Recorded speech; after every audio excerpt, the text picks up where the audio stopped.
I have, so thanks for being here again, and we'll get started.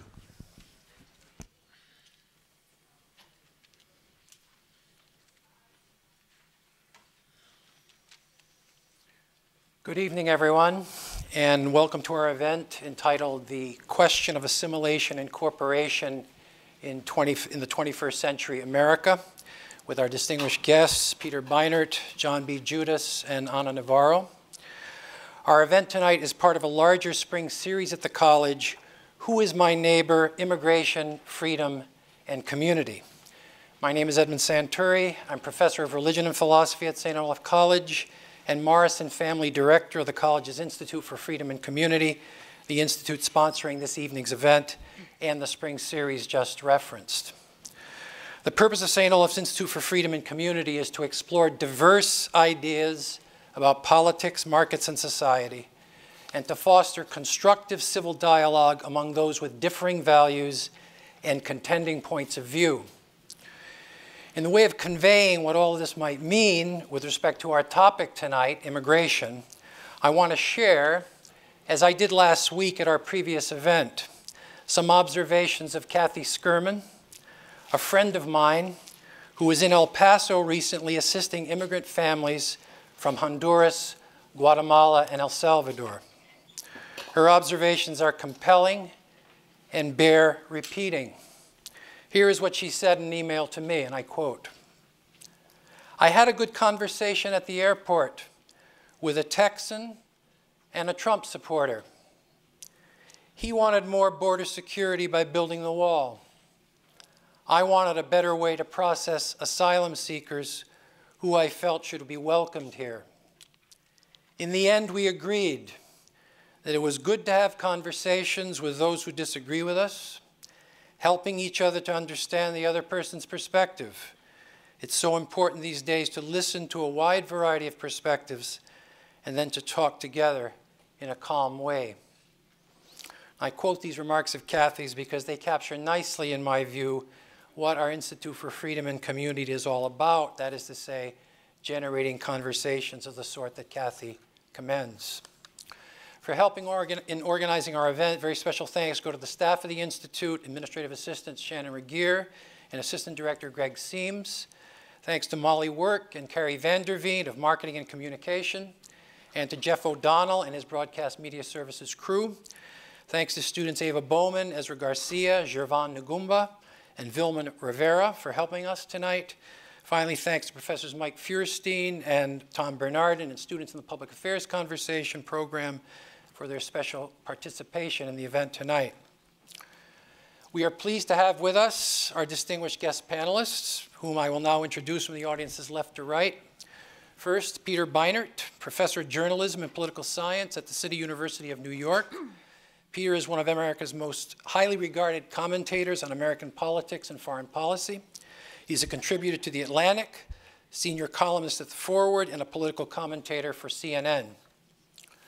Peter became the New Republic's managing editor in 1955, a senior editor in 1997, and from 1996 to 2006 served as the magazine's editor. He was a senior fellow at the Council on Foreign Relations from 2007 to 2009, and is currently senior fellow in international security at the New America Foundation. He's the author of 3 critically acclaimed books and has written for the New York Times, the Wall Street Journal, Time Magazine, Reader's Digest, and other major print outlets. He's written a number of times on immigration policy in recent months. Next, John B. Judis, currently editor-at-large for Talking Points Memo. John is the author of 8 books, including most recently The Nationalist Revival, Trade, Immigration, and the Revolt Against Globalization, published in 2018. The Populist Explosion, How the Great Recession Transformed American and European Politics, published in 2016. And Genesis, Truman, American Jews, and the Origin of the Arab-Israeli Conflict, published in 2014. John has also written for numerous major print outlets, including the New Republic, the National Journal, the New York Times Magazine, Mother Jones, and the Washington Post. In his recent writings, he has defended a particular version of nationalism and has proposed that immigration policy be assessed with that nationalism in mind. Finally, we're pleased to have with us Ana Navarro, well-known Republican strategist and political analyst for CNN and CNN in Espanol. She was born in Nicaragua, and in 1980, as a result of the Sandinista Revolution, she and her family immigrated to the United States. Her political experience includes serving as the National Hispanic Co-Chair for Governor John Huntsman's 2012 presidential campaign and the National Co-Chair of John McCain's Hispanic Advisory Council in 2008, where she was also the national surrogate for the McCain 2008 campaign. She served on Governor Jeb Bush's transition team in 1998 and was his director of immigration policy. In 2001, she was U.S. Ambassador to the United Nations Human Rights Commission. In 1997, she was a special advisor to the government of Nicaragua and was one of the primary advocates for the Nicaraguan Adjustment and Central American Relief Act. Could you please join me in offering a warm St. Olaf welcome to our distinguished group of panelists.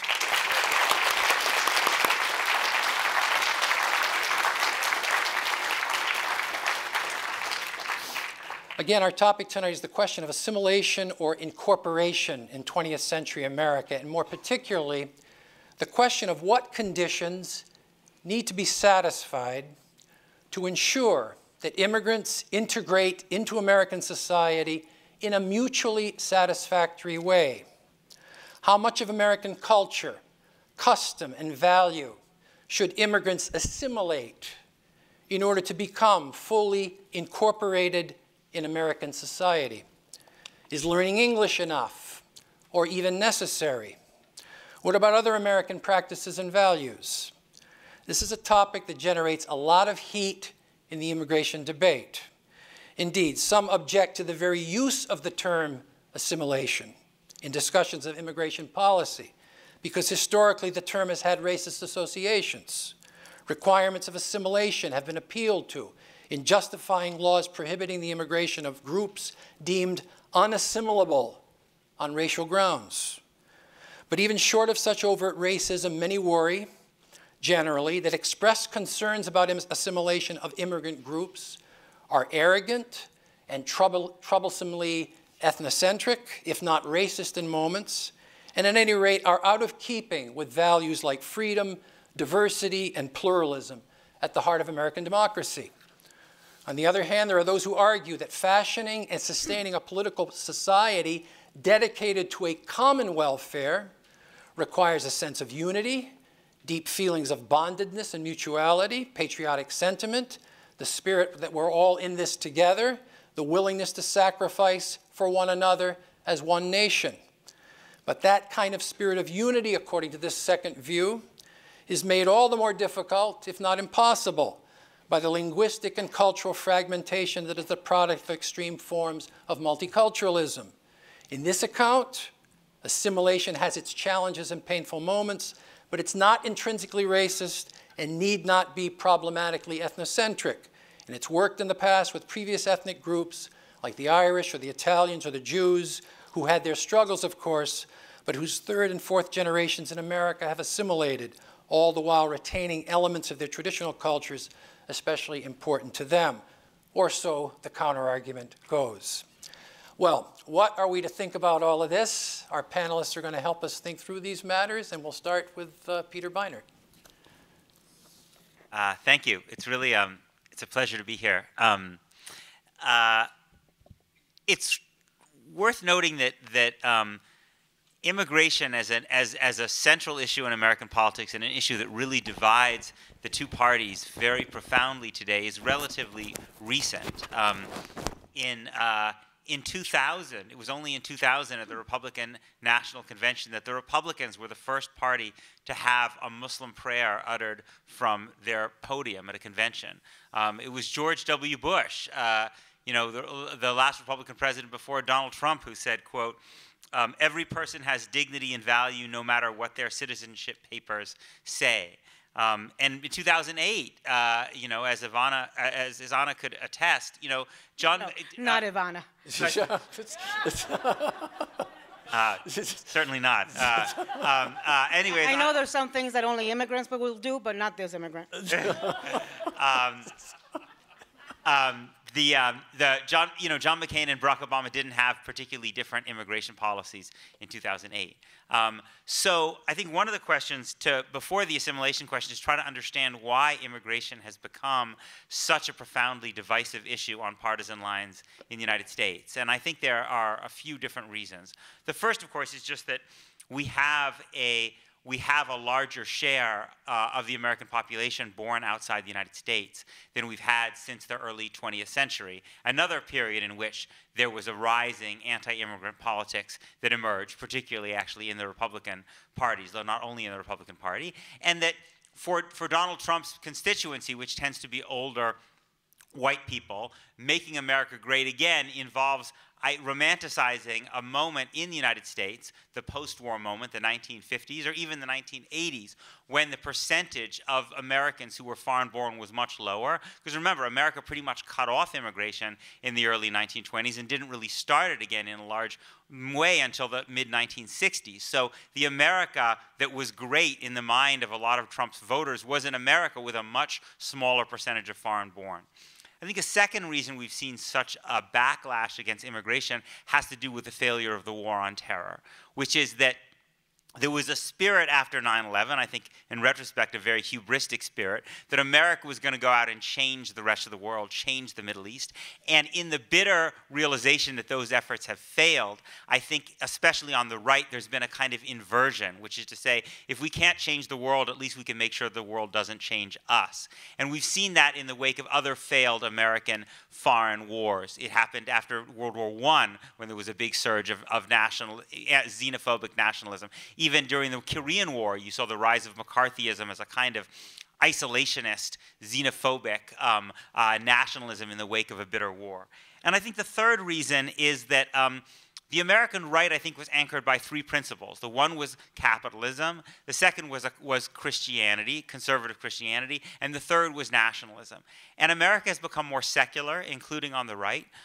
And capitalism, the experience with capitalism since the Great Recession has been disillusioning for Republicans to some degree as well as liberals and Democrats. And I think that has led nationalism to really be the ascendant force, whereas capitalism and Christianity were both in some ways bulwarks against nationalism on the right in the sense that they had a universalistic element. They suggested in various ways that there were values or at least interests that we shared with people outside the United States. The U.S. doesn't really have an immigration problem. One of the things that's been lost a lot in the conversation under Donald Trump is that immigration from Mexico is very low.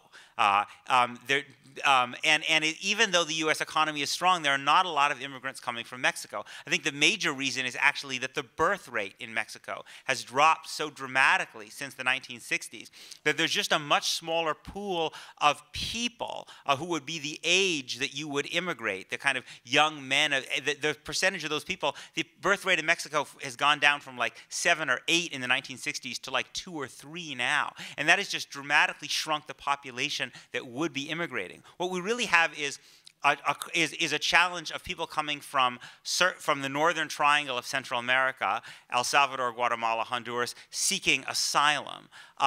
And I think the challenge is for the United States to be able to come up with an asylum process that actually works, which would require a heavy investment of resources necessary to process people's claims, and also the creation of a capacity to actually allow people to apply for asylum in their home countries rather than having to make this really horrific journey to the United States.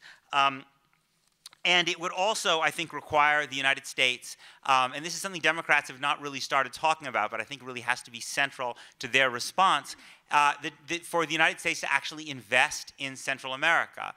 There's actually some evidence that when when USAID has invested in trying to create public security and job employment opportunities in certain parts of the Northern Triangle, not only has it been successful in reducing the massive amounts of violence that is causing people to flee, but actually there's some evidence that as crime has dropped, lawlessness has dropped, and jobs have improved, that actually people from certain towns where they've done these interventions, actually the migration has been reduced. But I think politically, Democrats also have to stress the importance of national unity.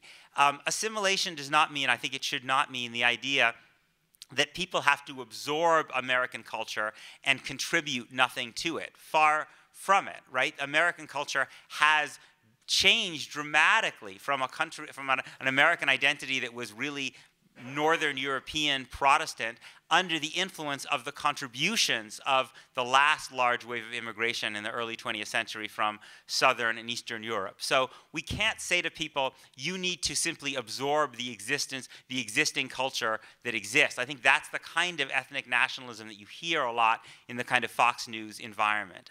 You know, Ilhan Omar gave a speech last week in which she said, basically, she made a point of saying that she consciously uses Arabic terms and terms from Islamic religious discourse in public discourse, because she believes that it's important for Americans to become familiar with those terms. And I think that's exactly right?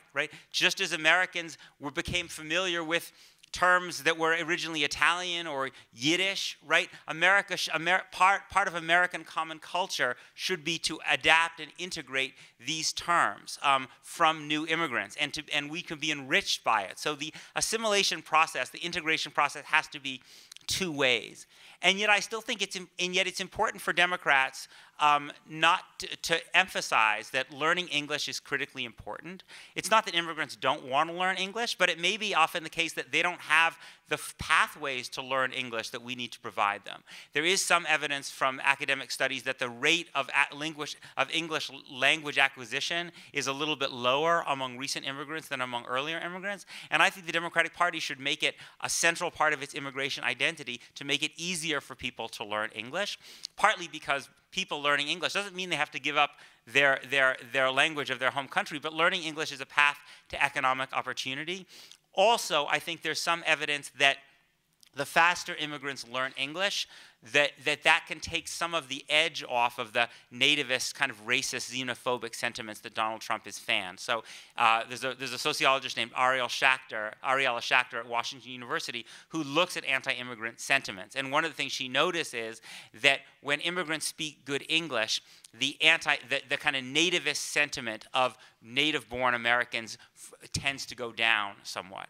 So people know that the Democratic Party is a party that believes in diversity, as it should be, but I think the party has to be careful in the way it talks about these issues to also make it clear that Democrats believe in the idea of national unity, not in an ethnic nationalism that says that we are a Judeo-Christian country, wink, wink, not a Muslim country, right? Or a country in which the speaking of Spanish is seen as a threat, but actually a civic nationalism. I think the kind of nationalism that Barack Obama often evoked very effectively, which says we do have bonds to one another as Americans, as people who believe in a certain set of ideals, and those ideals are constantly refreshed and replenished as we allow new immigrants to embrace them, and as we embrace those new immigrants. And the last point I would make, just on the assimilation point, is one of the complicating factors that I think is not discussed enough about assimilation is, I say this as the child of immigrants, American culture is not always preferable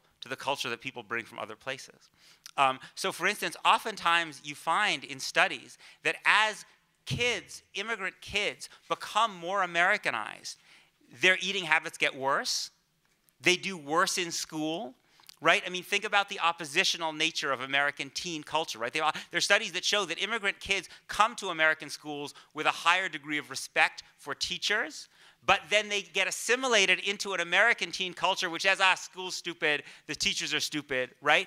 They start eating, oftentimes immigrant communities start eating a lot of American junk food, right? So it's important to remember that to not uncritically assume that giving up what you have from the culture that you bring to the United States always makes you more effective. I think the most effective immigrant groups are the groups that learn English and can thrive economically in the United States, but retain a strong attachment to the values of their heritage, partly because of those values and practices can often be very, very effective in navigating the United States. I'll stop there. Thanks.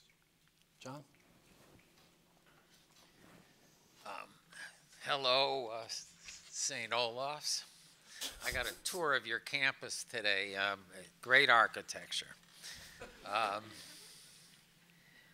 I spoke at It was actually a high school in D.C., and the guy who was invited me said, "Now don't start talking about assimilation, because the kids are going to think you're a racist." So, again, it is a controversial subject. And I wrote a book on nationalism, and it's also a controversial subject. I want to sort of back up. I'm going to go through some of the points that Peter did as well, and it'll be like, the alto saxophone and the tenor saxophone, so maybe it'll all get reinforced that way. But I'll end up in a slightly different place. National identity. Why is it important that we see ourselves with cell phone out of here? It's all right. National identity. Why is it important that we see ourselves as part of one nation? Family. You're part of a family. It's, biological. You really can't escape it. People disown their children and stuff, but you're still part of it. Sports teams. I'm a Cubs fan. I was part of Raiders Nation, but I can change my mind. Nationalism somewhere in between that, your national identity. You grow up with it. You celebrate holidays. And it has a very important role to play politically. It's very hard to have a democracy unless people in it respect the right of each other to vote. I have to think that my vote, right, is worth one thing, and the vote of somebody else who I've never met and never will meet is equally important. In other words, you can't really have a democracy unless you see yourself as part of one nation. A welfare state. What's a welfare state based on? It's the idea that I'm going to pay my taxes, and some disabled person in Reno, Nevada is going to be helped by that, by a government program. I'll never see this person. I'll never know this person, but he or she is an American, and I'm willing to do that.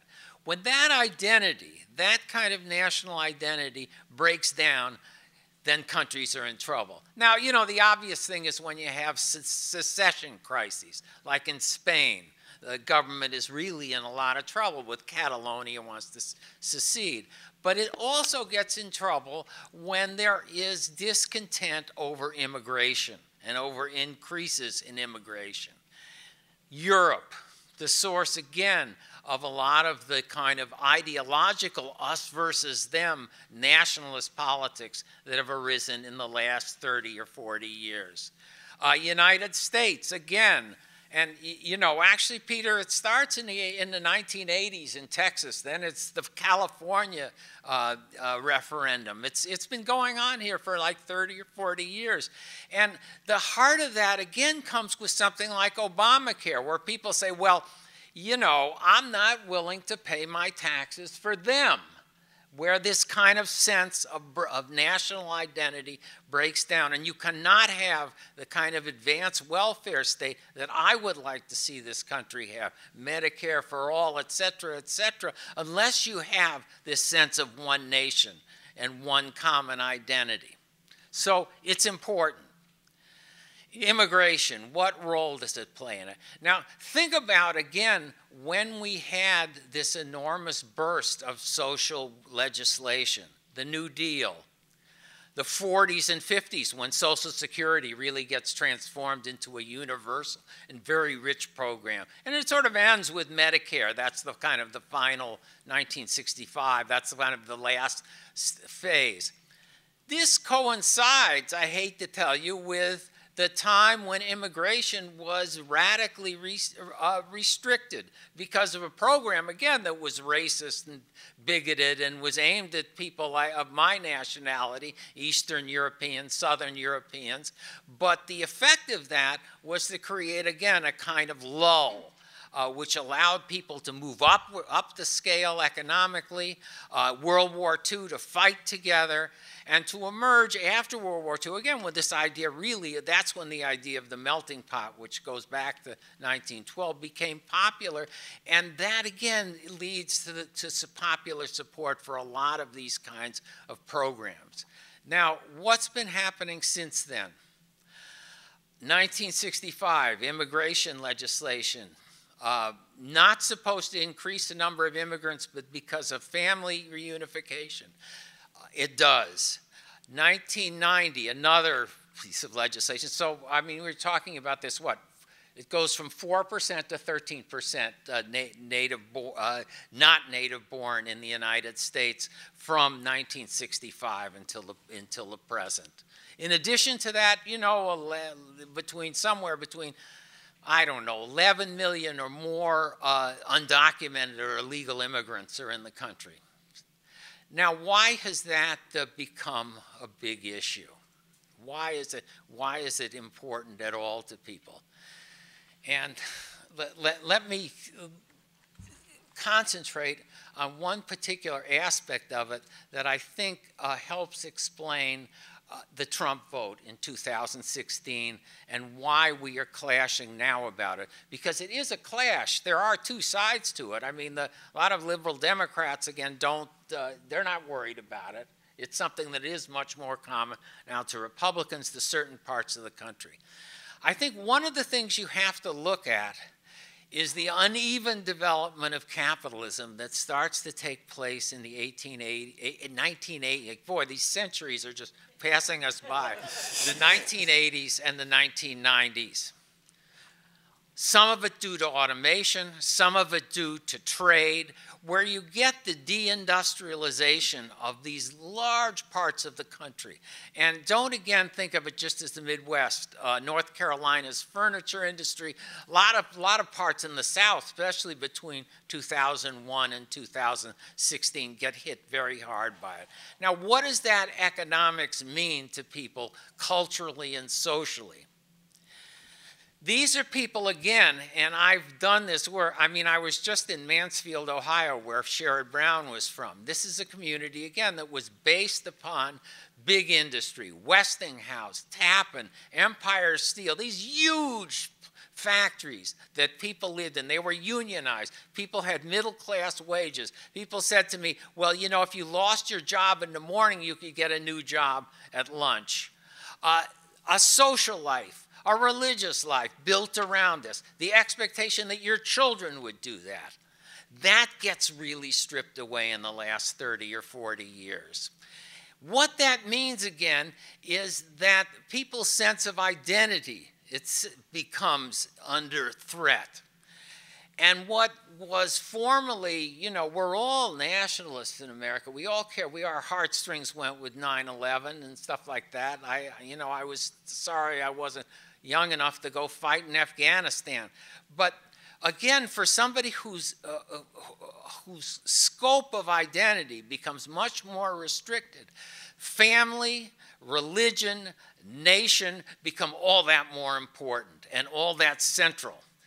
And the threat, again, posed both economically and culturally by immigrants coming in who, let's say, speak foreign languages, who take jobs. I was talking with somebody from here who was from Austin, Minnesota, and we were recalling the big Hormel strike there, and where the union basically got busted.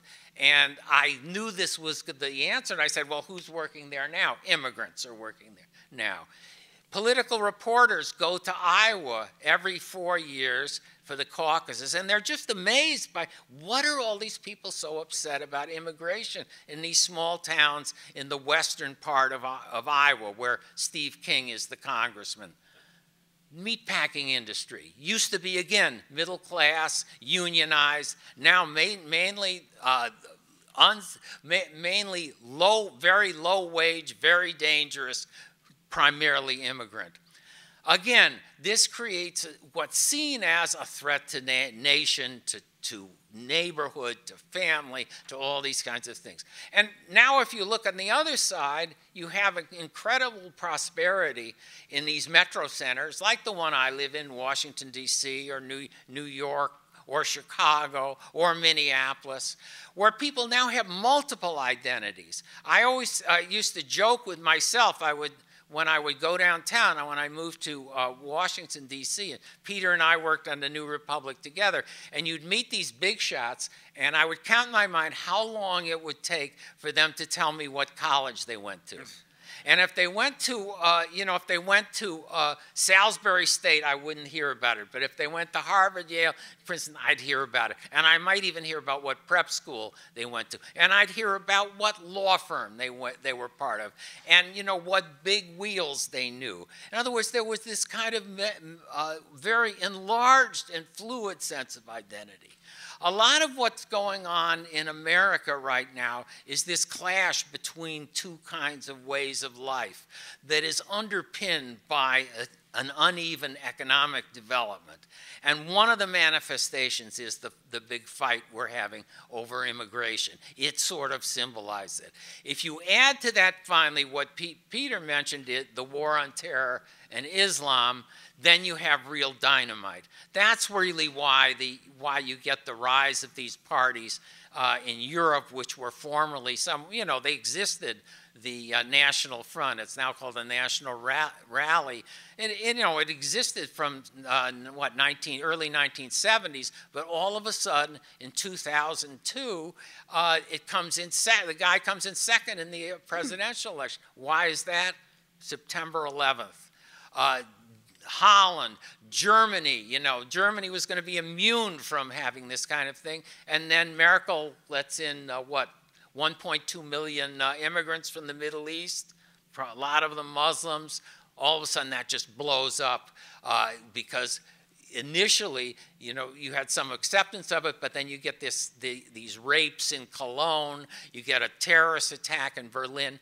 What happens in 2016 here? Orlando, San Bernardino. So you get a fusion of a fear, resentment of immigration with a fear that not only will the immigrants come in and take jobs or force us to pay for emergency rooms or change our main street, but they also might blow up a shopping center. And that's really, again, that's the 2016 election. That was really when I interviewed Trump people, I didn't even admit this to myself afterwards, that was really the core issue. That was really the thing. When you went to the rallies, I'm not saying all his voters, because a lot of the voters were just anti-Hillary, but the activist core was, I would say, was that first trade number two. How am I doing? I can talk a little about what I do, but I don't want to... yeah, I think maybe we should move to Ana. Huh? I think we should move to Ana now. Okay, that's fine. I will discuss what I think could be done about this when we These get two to the guys question. are like worse than Fidel Castro. Do you guys remember? I would speak for like 7 hours at a time. Ed told us to speak for 7 minutes each. Did I speak for more than 7 minutes? Well, hell, it's 7:33 and we started at 7. All right. Well, Ed spoke for 20 minutes. Okay. This isn't CNN, Ana. No, listen. Well, first of all, thanks for having us here. Thanks for you guys being here tonight. I'm so excited to be in St. Olaf. I'm crushed to know that there's not actually a St. Olaf where Rose Nyland is from, because I've had all sorts of happy, nostalgic memories all week knowing that I was coming here. And we're talking about assimilation and incorporation. These guys, you said, was the alto sax and the tenor sax. Well, I'm going to bring some salsa because I actually, I'm an immigrant. I know you couldn't tell. And I'm Latina. I know you couldn't tell that either. And actually, I'll digress a little. When I first got on TV, people who liked me would tweet me about my sexy Latina accent, and people who hated me would tell me to go back to Mexico, where I'm not from. But as Fox News has explained, there's 3 Mexicos. So I'm from one of the little Mexicos. And they would tell me they would talk about they would tell me to go back to Mexico. And I would come home and I would say, to my boyfriend back then, honey, do I have an accent? And he'd start laughing. He was from Idaho. And it's like, what do you mean I have an accent, folks? I mean, have you not heard Emilio Estefan or Ricky Ricardo? I mean, this is how we all talk. But as an immigrant to this country, the term assimilation has a great deal of significance for me. It's not theoretical. I've lived it. I've experienced it in my own skin. And you really learn the meaning of assimilation and of not assimilating when you are an immigrant to this country. Look, you learn it when destiny plops you down in a different country with different customs, different language. You have no friends, you have no family, you have no property, you have no personal history and personal tie. It's starting a new life. It's having assimilation, to me, means establishing all of that from the beginning. And I came to the US, as Ed said, when I was 8 years old. I was fleeing communism in Nicaragua. It was overwhelming to have to be faced with everything that comes with being an immigrant to a foreign country. I came from a little town with no stoplights, which may explain the way I drive today. And though it's in the same hemisphere, it's just 2 hours away by flight. It was like landing in Mars. Everything was different. I'd never seen rush hour traffic. I'd never seen American football, which I still hate. I'd never eaten a sloppy Joe. First time I did, I was sloppy from my head down to my toes. This, gooey brown thing that sticks to the top of your mouth that we call peanut butter. I'd never heard of that. Today, I eat it with a spoon. It's, it's all of these things that are thrown at you when you become an American or when you decide to become an American. I remember the first year we were here, I literally thought Thanksgiving was the feast day of a religious saint. Like I thought there was a Saint Gibbon, San Gibbon. I've now understood. The language was impossible. Imagine having to learn that 1 is a goose, 2 is geese, and then there's 1 shrimp and 2 shrimp, because there's no shrimps with S at the end. And imagine having to learn the difference between cheat and sheet and you get the picture. It's not easy. And those things might seem trivial, but they're important, and it's the process of assimilating, and it's why I agree with them that I think learning the language is such a crucial part of assimilating. There are things that are much harder to understand and embrace. I live in Miami, where many of us have fled countries like Cuba, like Nicaragua, like Venezuela, like Haiti, that were ruled for decades and decades by left or right-wing dictators, places where there have been no democratic elections, places where there is no freedom of the press, places where there is no freedom of assembly, places where there is no freedom of speech, places where there's been revolutions and violent uprisings. And that's how governments change from one to the other, where human rights are violated, where political opponents are punished or beaten or jailed or killed. Assimilating into the US means understanding the rights and responsibilities of our democracy and our Constitution. It means knowing you can peacefully protest and not being afraid to do so. It means knowing you're entitled to your own opinion and your own views, and you can belong to any party you want or no party at all. It means being able to protest and speak up against the people in power, even if that person you're speaking up against is the President of the United States. And doing so without fear. These are the things that when you're born here or when you've been here for generations, sometimes we start to take for granted. But when you fled a totalitarian regime, you don't take it for granted, because to me, this is what makes America great. And I was walking through the airport this morning in Miami, and I was thinking of assimilation. I had it in my head. And, Gloria and Emilio Estefan have a restaurant there. It's called Estefan Express. And next to it is an Argentine empanada place. And that's next to a Caribbean place. And that's next to a pizza place. And that's next to a ceviche place. And that's across from a Nathan's hot dogs. And that's assimilation in just a few feet. It's one of the busiest airports in America. It's what a lot of people first see when they come into the United States or leave the United States. You see what I mean? Live, leave, it's not easy. Even though I do know there's people who argue Miami is not part of the United States, but that's another topic. My husband came from Cuba in the 60s, and when he first came here and he was a small kid and they were trying to find places to live, they'd often be met by signs that read, no dogs, no blacks, no Cubans. And today, many of those buildings that wouldn't let them in back then have been razed to the ground, and new shiny buildings have been built, financed by Cubans, owned by Cubans, filled up by immigrants and other people with hyphenated identities. That, to me, is assimilation. My husband was the first Cuban American to seriously run for Congress. And protesters would show up every day to his campaign headquarters with anti-Cuban signs, anti-Latino signs, anti-Spanish signs, anti-everything. And he lost that race, but a few years after him, Ileana Ros-Lehtinen became the first Cuban, the first Latina elected to Congress.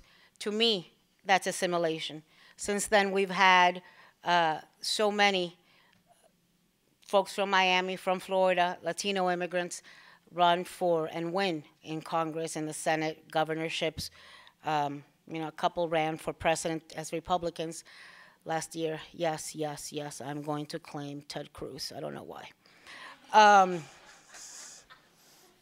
And so,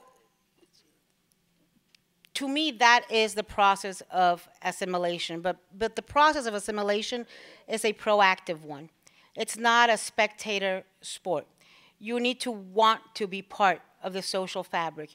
You need to want to participate. And I've also seen people, some in my family, who didn't want to become citizens, who didn't want to stop being citizens of the country they came from, who never learned English well, and who never assimilated into this culture. So, I think America gives us a unique opportunity to become part of the whole, to make America great. To me, there is no bigger symbol and evidence of assimilation than maybe going to Arlington Cemetery and seeing headstones that have Latin crosses, and seeing headstones that have Jewish stars and have the crescent moon and star of Islam. That is assimilation. When you love this country so much that you're willing to sacrifice, to wear the uniform, to give your life for it. Something that some commanders-in-chief are not. And so that's what assimilation means to me. Thank you. I invite reactions.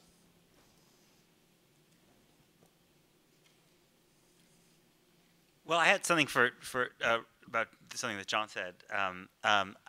The storyline about people turning against immigration because they're deindustrialized, they live in deindustrialized areas, and they blame immigrants for that. I think there's some truth in that. The problem, or I guess the question I would have about that narrative is there are a lot of African Americans who also lived in areas that experienced deindustrialization, arguably hit harder than the white people who voted for Donald Trump. And yet they didn't respond to those economic anxieties or the demographic and cultural change they saw in the rise of immigration by becoming anti-immigrant. I mean, there's basically no meaningful anti-immigration kind of politics in the African-American community. It is represented by African-American politicians. So if one is only going to make an economic argument for why I think that one has to explain that. Well, again, you have to look at black identity and what the sources of it are. And you're absolutely right. I mean, there has been some protests in the black community. And it's ironic also because the two groups that have been most affected by unskilled immigrants coming into the United States from 1965 on are first unskilled African Americans and second unskilled first-generation immigrants. And, you know, this is not, I mean, people argue about the average and all that stuff, but this is something that's pretty much accepted. So, you know, if you look at American history, the enormous achievements of the civil rights movement occur in 64, 65. And we're looking at a period where, oh my God, now we're going to have economic assimilation that we just didn't have before between blacks and whites. And again, I think one of the reasons that doesn't happen is that within this realm of the unskilled, again, there's a labor surplus, and people don't move up. So, but I don't have. I mean, I'd have to explore better why there isn't that kind of protest among But black. there actually was at one point, and there was an attempt, you know, and again, I lived this. There was an attempt to drive a wedge, political attempt to drive a wedge between the African American vote and the Latino vote, based on immigration. And I remember, you know, in Los Angeles. No, well, yes, in Los Yeah, Angeles, but yeah, also that's what federally, when you know, when there were attempts at comprehensive immigration reform, this would always pop up, you know, raise its head. I actually think it's the last few years, and particularly Donald Trump, that have forged a unity, a newfound unity between brown and black, because the people who don't like some of us don't like all of us. And I think folks have figured out that there is strength in numbers, and that, you know, that this goes deeper than skin color. And there's been frankly, a unity between things like the Hispanic caucus and the Black caucus in Congress that did not exist 10 years ago. And I was, you know, I remember when John McCain was running for president, just a year or two before that, working with Ted Kennedy on the comprehensive immigration reform that failed. A lot of, you know, why it's turned so political and why it's so different now in the Republican Party, and as to where it was in what you alluded to, Peter, under George W. Bush, is a lot of it is right-wing radio and right-wing media. And frankly, John McCain didn't like him and didn't give him the time of day. And so they didn't like him, and they hammered him on the immigration issue over and over again. And part of why they like Trump is because he does give them the time of day. Hell, he speaks to them on a daily basis, nightly basis, apparently, with Hannity. Imagine that. Last person you spoke to in the day is Donald Trump. Anyways, so I think it's become a very useful political wedge issue on both sides. You know, it drives out the base on both sides, depending on what it is, and that's a terrible thing, because it means that as long as people see it as politically advantageous, we're going to continue holding DREAM Act kids hostage, and we're going to continue keeping the issue hostage as opposed to finding a pragmatic solution. You know, it's interesting that I had expected somewhat more variation on the assimilation question from the three of you. And so when I was thinking about forging this topic for conversation last summer, I was having some conversation with people at Olaf.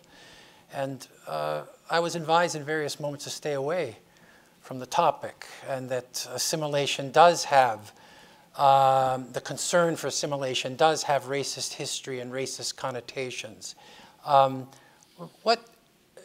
do you, all of you spoke in one way or another kind of positively about the idea of assimilation. How would you react to the expression of concern that there's fire alarms when we hear this concept, and we ought to stay away from it? We ought to talk about incorporation rather than assimilation. I'm just wondering how people would react to that. I think it really depends on what you mean by assimilation. And whether your notion of the relationship between immigrants and the host society is one in which you're expecting people to embrace America's America's best ideals, you know, or whether it's whether what you're really asking people to do is to kind of give up on core parts of who they are. And I think the irony is that actually immigrants, I think, are often most able to succeed economically and most able to actually, I think, embody America's best ideals often if they do retain part of the cultural heritage of who they are. You know, I think that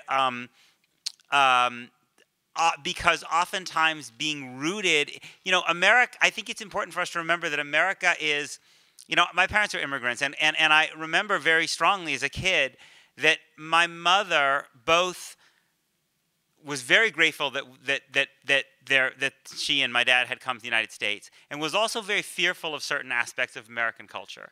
And now I understand better as a parent the aspects of American culture that she was afraid of. She saw America as a place where sometimes families were not as strong. Where kids were often more isolated from their parents, where extended families were sometimes not as strong. And I remember often there were certain aspects of American identity that she really did not want my sister and I to identify with. And you know, the problem I think often comes that in the sense that we have a double standard, which is that for certain groups, we think it's entirely fine for them to maintain their parts of their ancestral identities, and for others they don't, right? So for instance, I came from a family where my parents were passionately concerned that I not marry someone who wasn't Jewish. That was deeply, deeply important to them, right? And that remains very important for many American Jews. It remains important for me with my children who go to a Jewish day school, right? And yet rarely are American Jews, is it claimed that we are not assimilating into American culture because we want to maintain that tradition, right? Many American Jews, including in my hometown, in the city I live in, New York, try to live laws, as I do to a significant degree, according to Jewish law, according to halakha. There are, all over New York City, you find religious courts, right? You will find Beit Din in many parts of New York where people go to resolve religious disputes, in fact, including real estate disputes or business disputes. People go in front of a group of rabbis to figure out how to do that. Rarely on Fox News do I see that described as a threat to America's common culture or a lack of assimilation. And yet if you're Muslim, right, and you want to wear a headscarf, or you claim that you're trying to abide by Sharia law, that is considered a threat to America's common identity. So I think that we need to look at the way in which we look differently at different groups and recognize that oftentimes people are most successful, I think, when they're able to enter into America's common culture and yet be fully themselves. And being fully yourself, I think, partly means having a sense of connection and pride to your heritage, to where you come from. I actually think that's often empowering, and those people are often most successful in the United States. Well, let me introduce another related subject, and why, again, you asked why it's sometimes seen as racist to bring up assimilation, and this enters into the subject of whiteness as a central characteristic of American identity. I'll quote you one thing from my book on Amazon, so you can get it. A young Harry Truman visits New York City in 1918, and he writes back to his cousin, "This town has 8 million people. 7.5 million of them are of Israeli-ish extraction. 400,000 WAPs, and the rest are white people." Right? You get that? Jews, the Italians were not white. Now, when we talk about the melting pot after 1945, one of the real meaning, you know, so again, so we're talking psychology, we're not talking political science or something, is that Jews, Italians, Irish become white. That's central to it. And again, blacks are left out of the consensus. As we look forward in the next 30, 40 years, if, as I think we should do, we tilt our immigration policies toward people who are, more likely to assimilate, I think what we'll find is that both Latinos and Asian Americans are going to become white in America. I just think that, and it's already happening. If you look at the demographer, Richard We're going to become what? White? Yes, white. Oh, hell no. They'll identify as white. Now let me, a demographer. We have a much from lesser NYU. chance of getting skin cancer, with the melanin on our. Oh, okay, here. Are a lot of you baseball fans? Any baseball fans? Who is the greatest Mexican-American baseball player? Fernando Valenzuela. Exactly. Who got it? You get an award, yes. Mexican-American, his mother. But again, how many people would think of him as somebody who was a Latino or Hispanic? That's going to change, and it's going to change among Asian Americans. Again, the key problem again is going to be whites and blacks. Happens through intermarriage. And again, it'll happen through some kind of change in our immigration policy, so we don't have so many people stuck at the bottom in an underclass, because that's really at the heart of why it's become so difficult to assimilate, and why we need a path to citizenship for illegal immigrants who are here now, but also why we need, once we do that, some kind of policy so we don't have the same kind of situation where we have employers looking out for undocumented workers because they're cheaper. And there are programs to do that besides having a wall. You can do it through computers and everything like that. So anyway, that's my... Well, I two things. I disagree slightly with both of them. When you were talking, Peter, about how there's not the same kind of level of racism and bigotry towards Jews in the Jewish community, I started thinking about Charlottesville. Jews will not replace us. Jews will not replace us. And I started thinking about the massacre in the Tree of Life that we saw in Pennsylvania. I think it was Pittsburgh earlier last year. And, I just think bigots are bigots are bigots. And whether it's, it's always about being against somebody that is different and feeling threatened by somebody that is different. And, who may that different be?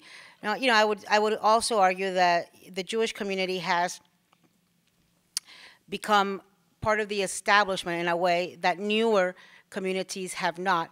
And that makes it perhaps less visible or less vocal, but that it's still out there and that there's, people still wanting to cause harm is definitely a thing. I don't think we're going to become whiter. I think America has become more international. If you go to a grocery store today, I remember, when I remember decades ago, going into a store in a supermarket in Tallahassee, and there was like this thing. Imagine coming from Miami and going to Tallahassee to the supermarket, and there was like this 2-foot wide section that was labeled ethnic section, and it was like where you'd find the soy sauce and the Taco Bell, and the salsa and all of that stuff. Today you go into a supermarket and there's people making fresh sushi, and college students are surviving on ramen noodles, and you can find a taco place just about anywhere, and so I think America, just because of the way the world is developing and because the distances are shorter, because the Best Picture movie. The Best Picture this Oscars was Roma, which, by the way, I initially thought was about Italy, and turns out it was, a Mexican movie. And I might lose my Latino card here, but I thought it was the most boring movie I'd ever seen. And yet, it was nominated for 10 Academy Awards. And so I don't think it's becoming whiter. I think, I think both things are happening. I think people are having more opportunity. Having immigration, having an immigration status makes all the difference. I've seen it in my city. The difference between Cuban Americans, for example, who come here and immediately can apply for the Cuban Adjustment Act and go on to become residents and citizens and thus be able to fully participate is a dramatic and stark difference with Haitians who might have come on a raft and have to be here undocumented or illegally for decades, or Nicaraguans who might have been here on a temporary protective status. Immigration status really allows you to assimilate and incorporate and be part of something that not having it does not. That seems right to me, John. I mean, it's just American society is becoming more multicultural in some sense, and that is going to be the blend of what counts to be an American in a way. What do you mean when you say? If we had this discussion in 1910, and you had it's like these jokes, the Polish guy and a Jewish guy and or whatever, you could have the same debate, and there was all these different foods and stuff like that. Again, whiteness isn't a color. It's a state of mind. It's a kind of sense of being one. And the part of the problem in the United States in this sense is that that's been our central identity. I don't think that that's going to change in that respect. I mean, it has to really eventually, especially because of the black-white conflict that at its core. But if you look at statistics of intermarriage among Latinos and what happens when there's the kids of couples generally identify themselves as white and not Hispanic. If you look at the census stuff, it's starting to happen. And it happened with Jews and Italians and Irish, and I expect it's going to happen. So it's not again, we'll still have all these different kinds of foods. We had different foods when I was growing up. They were just, they just weren't the same. We didn't have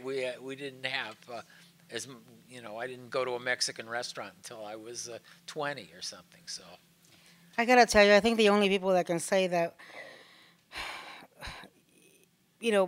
black, brown, white is not a color is a white guy.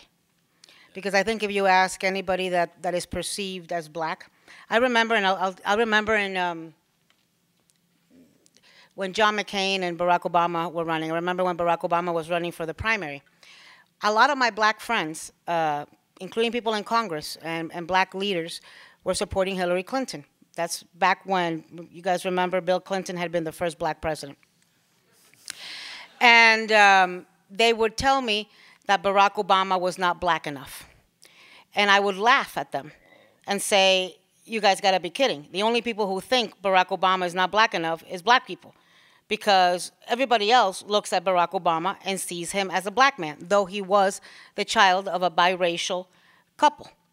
And, I'm hearing some of the folks try to make the same argument about Kamala Harris, for example, who is the daughter of a Jamaican man and a woman, an immigrant from India. And the only people who think Kamala Harris is not black are,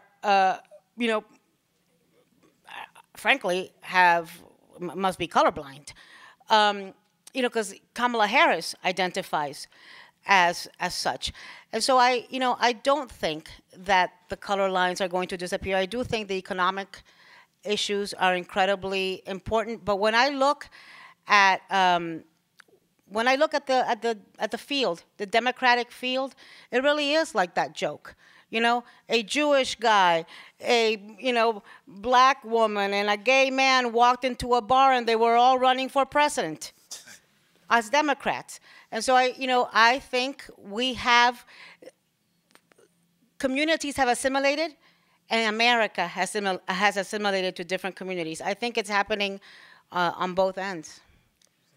I think that the process of assimilation looks, and the understanding or acceptance of it looks different in the two parties. So, for instance, and I think part of it's about religion. So, for instance, if you look at Nikki Haley, right?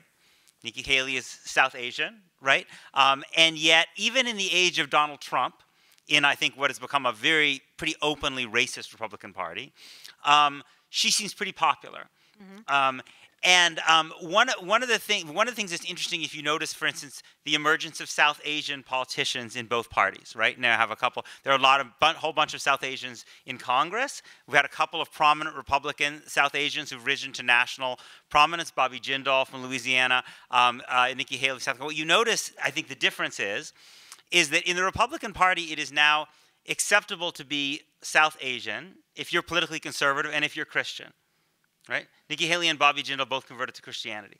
In the Democratic Party, you can actually remain, if your family is Hindu, right? You can remain a Hindu and still be accepted in the Democratic Party. So I think that what's happening in the Republican Party is that there's a narrower conception of Americanism, and that the role of evangelical Christianity is one that I think allows Republicans to accept people but you see a much clearer kind of religious test that exists in the Republican Party. I mean, it's certainly, obviously, extremely difficult to be a Muslim in the Republican Party today. The other point I would just make is that I think it's important to remember, that immigrants historically in the United States, immigrants have turned, it doesn't take often very long for immigrants to turn against the more recent group of immigrants, right? I mean, there's a long history of immigrants coming to the United States, overcoming nativism and xenophobia,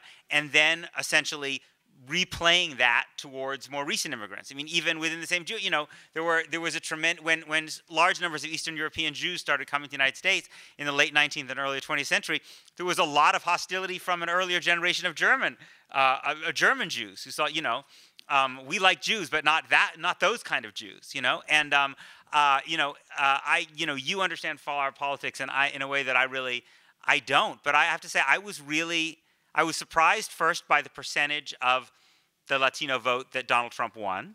I mean, I was surprised that there was any meaningful Latino vote for Donald Trump. And then I was doubly surprised that the Republican candidates in Florida for governor and Senate, I mean, obviously, I know there are particular circumstances in Florida, but even in the Trump era, that DeSantis and Scott were able to get the percentage of the Latino vote that they did, to me, suggested that it's something that we've seen before in American history, which is that even immigrants themselves can sometimes be brought along to support an anti-immigrant message, or at least to be tolerant of it.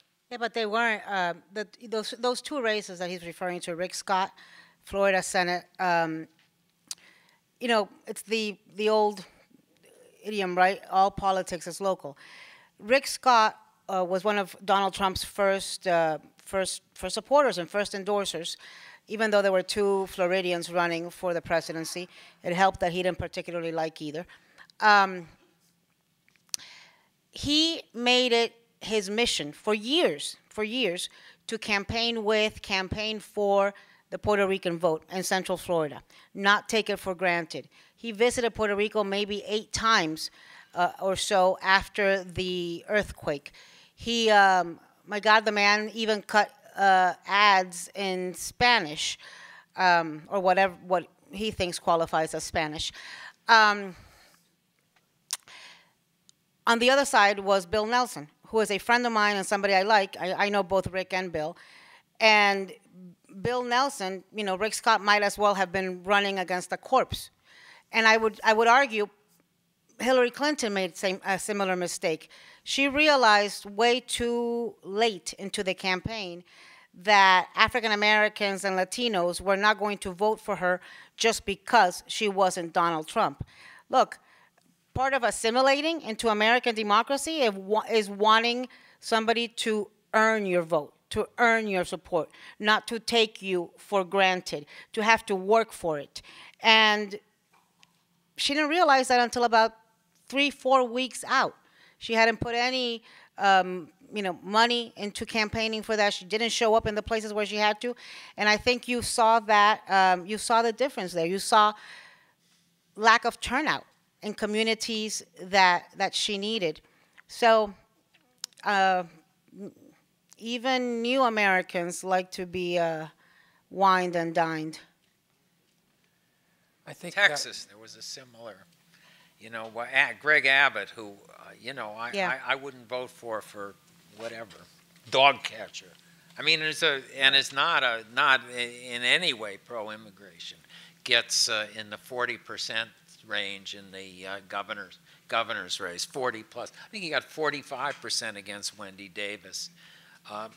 So there might be something happening. I mean, my view politically is that the idea of resting the future of the Democrats on this minority stuff is a big mistake. And part of that is because these groups, the Asian Americans and Latino Americans, are going to, in some sense, assimilate, and they're going to move up the ladder, and some of them are going to start voting for fiscally conservative candidates. They might not vote for raving, nativists, but it's going to change. You're a Republican, right? That's. I'm a Republican, but I haven't assimilated to Donald Trump. Yeah, no, I know, but I think again that I think that that's part of the process that's going to go on, but Black America is an exception there. Jewish America too, to some extent, also, and I think it is a special identity, and that's why. I think part of the reason Ron DeSantis won in Florida by a very slim margin, if you guys will remember, Florida was recounting in the Senate race and the governor's race for weeks after the election, is because he was running against a black man named Andrew Gillum, and we saw the race issue rear its ugly head against Stacey Abrams and against Andrew Gillum, and part of it is using issues as scare tactics and to stoke fear. So much of what happened in Florida was people saying, if you vote for this Democrat, Florida is going to turn into Venezuela. And there's so many people in Florida like me who fled communism or socialism that when you start doing that, when you start saying that, and when you start hearing some folks defend socialism, it sticks and it drives out voting. That's why, when I think things like Bernie Sanders not condemning what's happening in Venezuela is so hurtful to the Democratic Party at large. Ilhan Omar, whom I've spoken to, and I've had good conversations and back and forth with her. I told her, look, you not being able to condemn Maduro and what's happening in Venezuela might not cost you a vote in Minnesota, but they're going to paint with a broad brush, which is exactly what's happening, every Democrat, and it will cost votes in Florida, where I come from, which is a purple state. So I think like immigration, it's the use of scare tactics, which is happening way too often, unfortunately, and even more unfortunately, still working. So let me just try to sum up, but I just want to say that Bernie did condemn Maduro. The thing that he is opposed to is intervention by the Military intervention. Military intervention. Everybody's opposed to military intervention. He's had a problem I don't calling know. him I'm not so sure John Bolton and Elliot Abrams are opposed to military intervention. So let me just try to sum up from my own perverse standpoint the question about assimilation. The real problem is twofold, I think, in the United States. The first is the persistence of an immigrant underclass, legal and illegal, which is partly encouraged by our immigration system, by the way it works, and by the unwillingness to deal with, again, path to citizenship and security, both those things. And the second is the black-white problem in America, which is really, again, it's a problem of assimilation. And, we're not, the two are related in some way, but those are the deep problems, I think, that we have. I agree with you. I think lack of immigration status is a wall, is a symbolic wall against being able to fully incorporate or assimilate into the United States, because you're not fully participating in society, in the economic system. You're not fully invested. You don't have the same opportunities and responsibilities like voting, opportunities like accessing loans and accessing different things. Where I think the difference, the one group that I would say does not fall into that category is the DREAM Act, the Dreamers. Because if you came here when you were 2 years old, and this is the country you know, and these are the customs you know, and this is the country you love, even if you're not American on paper, you're American in your heart. And so at the age you come here also makes a huge difference. Right. And I think this is, to me, this is the kind of ugly irony of the immigration politics that you see on the right today and in the Republican Party. On the one hand, you're attacking people for supposedly not assimilating. On the other hand, you're not willing to offer them a path to citizenship, right? So the best way to keep someone from assimilating is preventing them from being able to have citizenship and being able to access all of the opportunities, educational and employment, that if you keep people trapped as undocumented immigrants who can be exploited by their workers, who have to kind of live off the books, you're basically forcing them into a kind of a ghetto at the very time at which you're decrying the fact that people aren't assimilating. I think now might be a good time to take questions from the audience. So if you have a question, please raise your hand, and a mic will get to you. Please speak to the mic.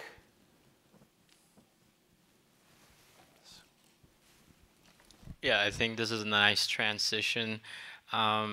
Assimilation, the term kind of focuses on the individual, while recently, the last conversation, it has turned into more of a systemic problem, more about what is the government going to do with immigration policy. And maybe that's a shift in the conversation and in the narrative of how let's stay away from blaming the individual.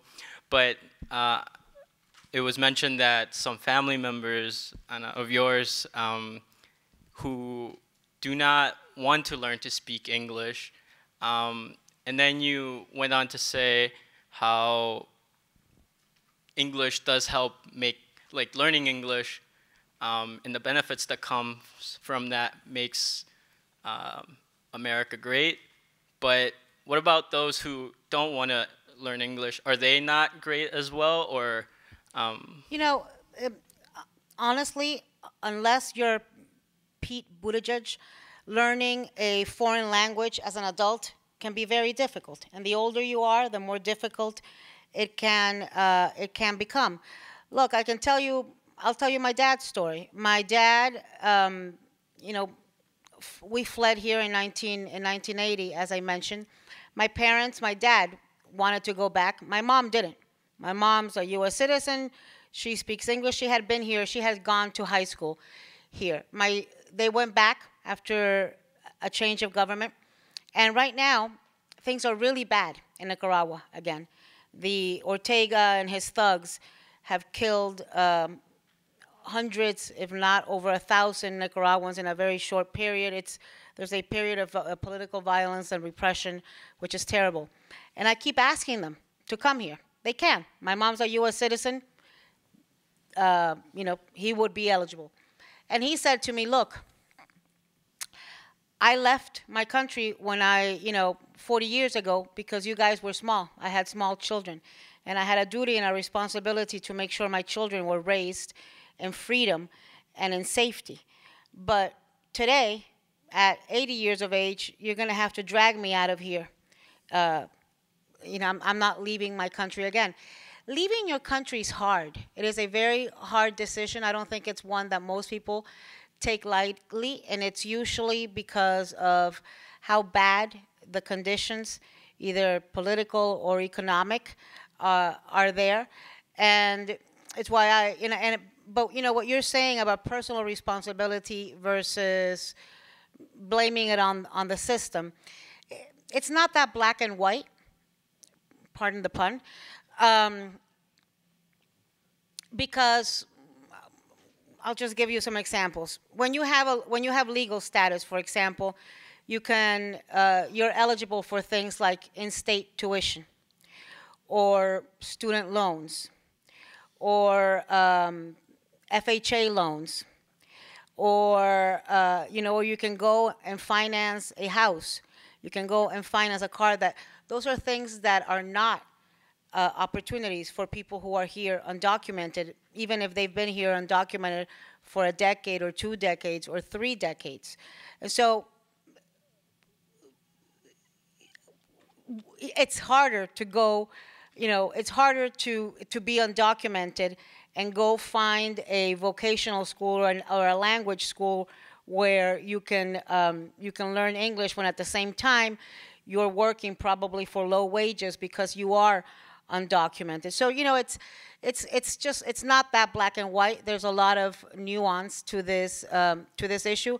I think on the politics of it, I think Donald Trump adopted a strategy of pitting groups against each other.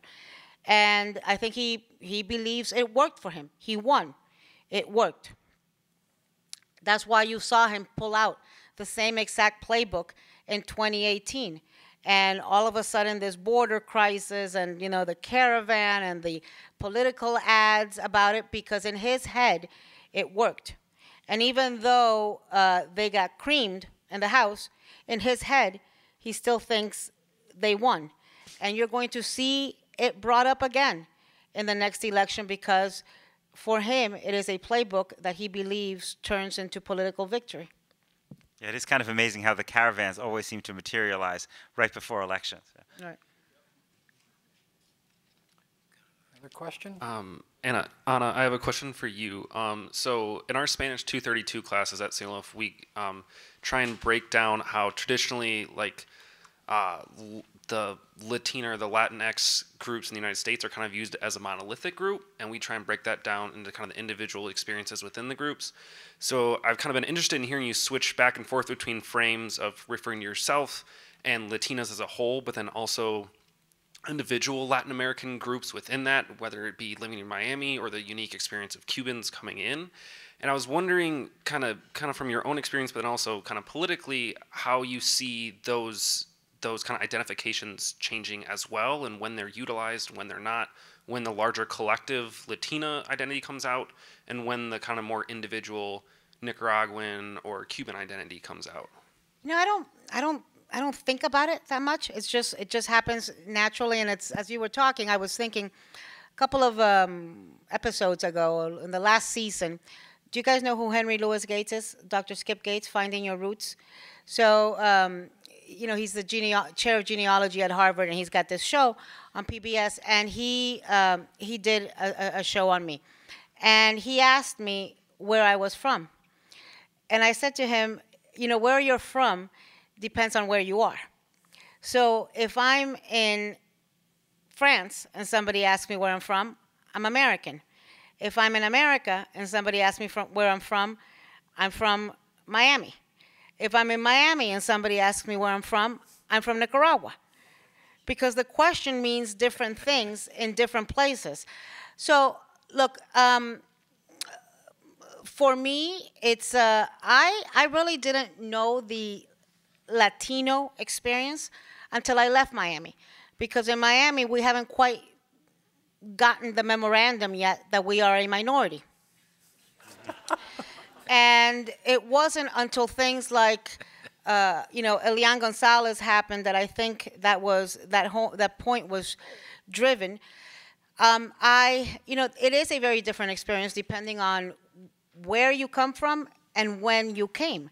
So for a lot of folks in South Florida, where I'm from, they're political exiles from Venezuela, from Cuba, from Nicaragua,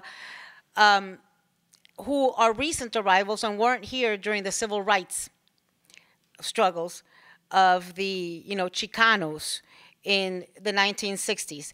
And so there's somewhat of a competition, and you're right that it's not monolithic, in the same way that being from Massachusetts is very different than being from Alabama. That's, being from Argentina is very different than being from El Salvador. And the things we have faced and the things we've got to, we deal with, and the way we talk, the accents. So like I always tell candidates when they're cutting ads in Spanish, you can't have a narrator with a Mexican Mexican accent in an ad playing on the radio in Miami. And you can't have a narrator with a Puerto Rican accent if you're playing an ad in El Paso. It just won't work. In the same way you wouldn't have somebody that speaks like Jeff Sessions. Well, honestly, you shouldn't have anybody that speaks like Jeff Sessions on any ad.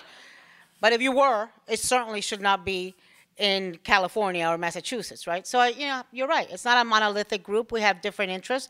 That's why you see a lot of Cuban Americans who are Republicans, much less, from the other countries that are Republicans. A lot of it has to do with foreign policy interests.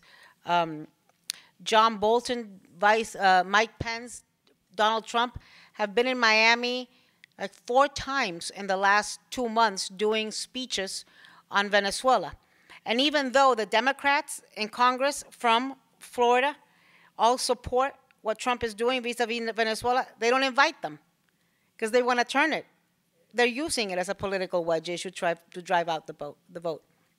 Yeah, this is sort of related to that. We're talking about electoral politics now. I'm always driven crazy by this term, people of color, which is very popular on the left.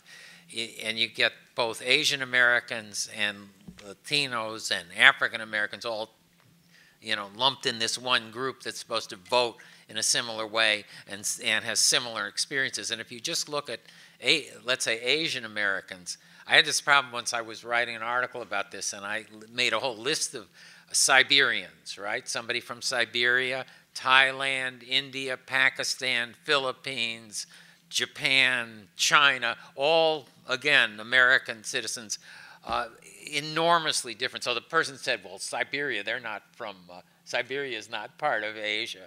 And I had to go through this whole thing with the fact checker. It was a very prominent magazine that we know, saying that, if you're a certain side of the Ural Mountains, you're from Asia. So anyway, I think that term itself misses a lot of things in terms of trying to understand American politics and all these different groups.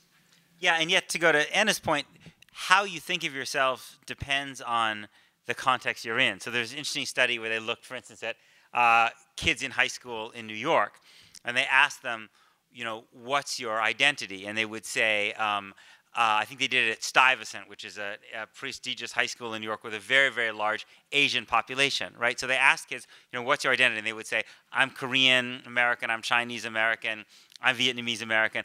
But when they followed those kids and those kids went to college, where there were many fewer Asian Americans, they started to define themselves as Asian American because, again, it really depends on where you are. And so I think that you're right.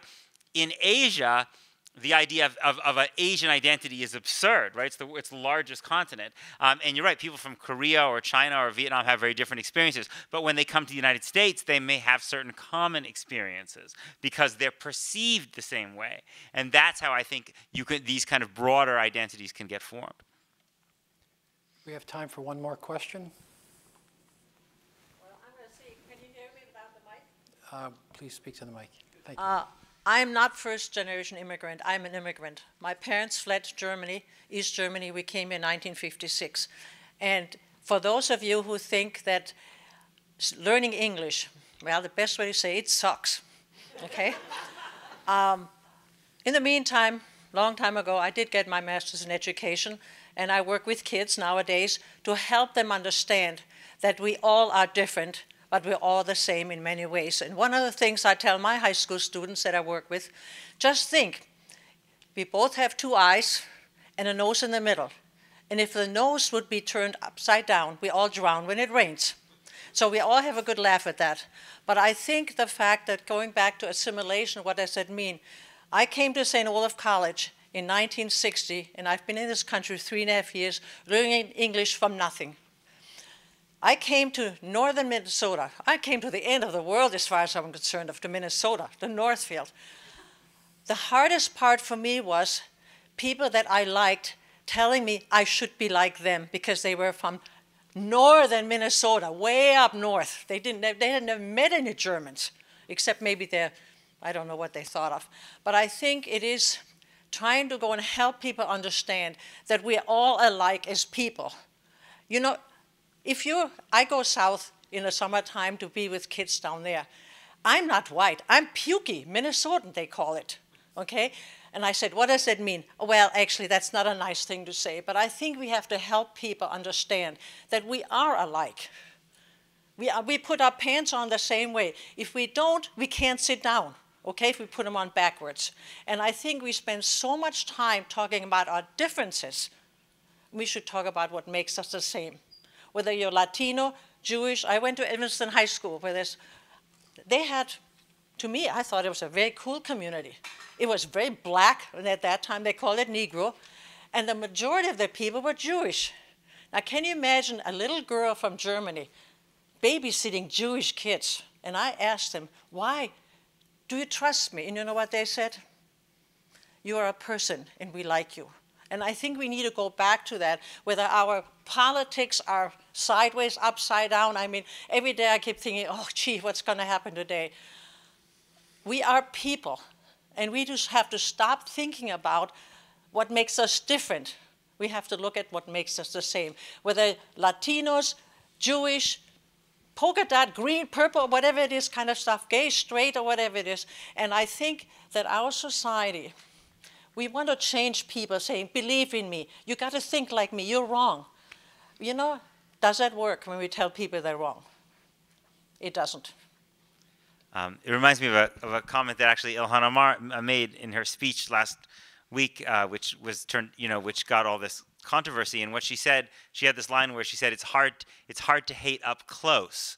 She was urging American Muslims to basically reach out and not allow themselves to be isolated and get to know people, even if people who may seem hostile to them. And I think that's true. I mean, some of the most powerful and touching and tragic stories in the Trump era have been about, communities where there were undocumented immigrants. Maybe they ran a restaurant, or maybe they're integrating community, right, where people got to know someone and a family very deeply. And then some of these people had voted for Trump. And then they were shocked to see that the consequences of this were that people they knew were actually going to be so brutally affected by this. I think part of what you see with something like Fox News is that there's always this depiction of Latino immigrants or of Muslim immigrants as this kind of scary mass of people. And it's often, people who themselves don't have a lot of personal connections that are more susceptible to these vast, frightening generalizations. And I think you're right. The more opportunity people have to interact, especially within a context of equality, I think the more you can counteract that. That happened personally to Trump, right? We've now learned that his properties are sanctuary golf courses. Right. He's had undocumented workers working there for decades, cleaning up his room, serving his food, interacting with him personally, helping build his buildings and his properties, and having good interactions with him. If you've read some of the articles, that's happened. And when you were speaking, I was thinking, it would be nice. It would be nice not to feel like you have to fight for equality. But until you reach equality, you've got to keep fighting, and you've got to keep stressing, and you've got to keep pointing out the inequalities. It'd be nice not to have to think about, LGBTQ and being gay or being straight or being this. But let's remember that it was just a few years ago that they didn't have the same right that the rest of us have of marrying who we love. And so, let's remember that it was in probably your lifetime that it was illegal for blacks and whites to marry. And so as long as there is inequality, and there's certainly inequality still going on in America today, you have to point out those inequalities, and that entails pointing out the differences. Well, thank you, Ana, John, and Peter, for a vibrant conversation.